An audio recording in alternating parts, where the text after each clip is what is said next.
Вы на канале Сказки-рассказки. Здравствуйте, дорогие ребята! Послушайте сказку, которая называется «Царица пчел». Жили-были три королевича.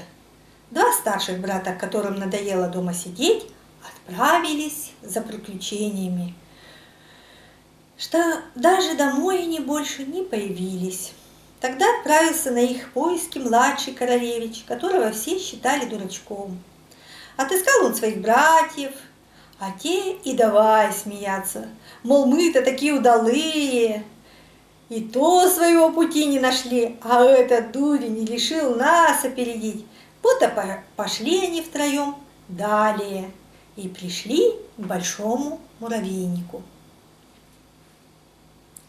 Двое старших хотели его раскопать и посмотреть, как бы маленькие мурашки закопошились, унося свои яички. Но дурачок сказал: оставьте муравьев в покое, я не позволю их тревожить.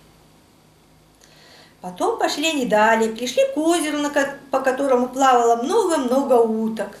Двое старших хотели парочку поймать и изжарить, но дурачок и этого не дозволил, сказав: оставьте уток в покое. Наконец пришли они к пчелиному улью. В дупле дерева, и в нем было столько меду, что он даже по стволу дерева вниз стекал. Старшие хотели было разложить огонь под деревом и всех пчел выкурить дымом, но дурачок и от этого их удержал. Оставьте пчел в покое. Наконец пришли они путем дорогу к замку, где в конюшне стояли только каменные кони, и нигде не видать было ни единой живой души. Они перешли через все залы, и затем в самом конце замка нашли дверь, закрытую на 3 замка. На той двери была, однако, и скважина, сквозь которую можно было видеть, что в той запертой комнате происходит. И они увидели серенького человечка, который сидел за столом. Братья окликнули его раз и другой, но он не услышал. Наконец они окликнули его и в 3-й раз. Тогда он поднялся из-за стола, отомкнул все 3 замка и вышел к ним. Серенький человечек молча привел их к столу и изобильно заставленному кушаньем, а когда они наелись, отвел каждого из них в особую опочивальню. На другое утро человечек пришел к старшему брату, подвел его к каменному столу, на котором были начертаны 3 задачи.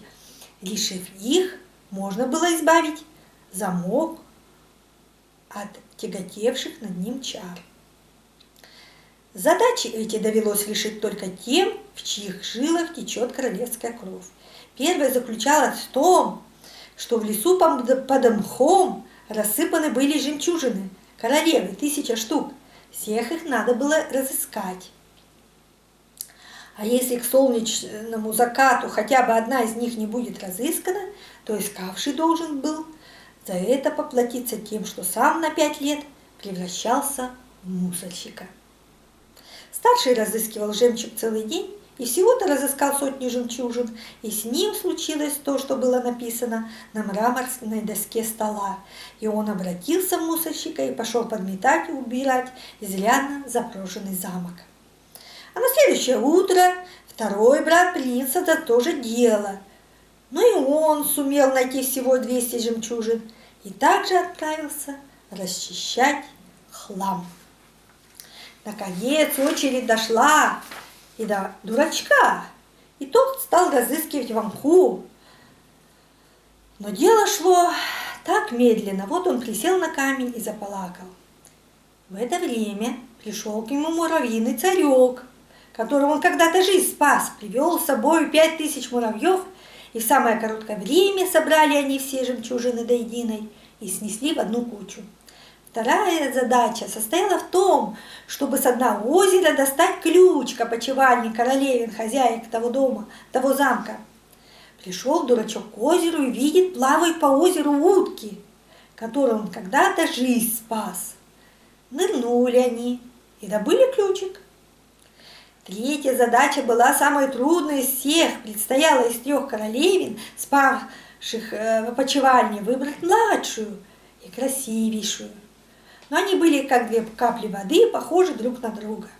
И различить их было возможно только потому, что на сон грядущий они поели различных лакомств. Старшая съела кусок сахара, вторая немного сиропа, а младшая ложку меда.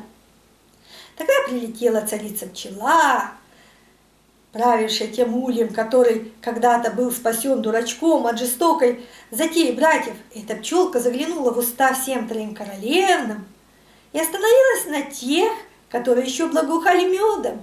И таким образом королевич отличил младшую королевну от ее сестер. Когда эта задача была разрешена, чары рассеялись, все в замке очнулись от глубокого сна, и все мусорщики вновь получили свой образ королевичей. Правда, и замок был убран, так что любо-дорого. Дурачок женился на младшей красивейшей из королевин и стал королем над тою страною по смерти ее отца, а 2 его братьям достались 2 старшие сестрицы в жены. Вот и все. Подписывайтесь на канал и ставьте лайки.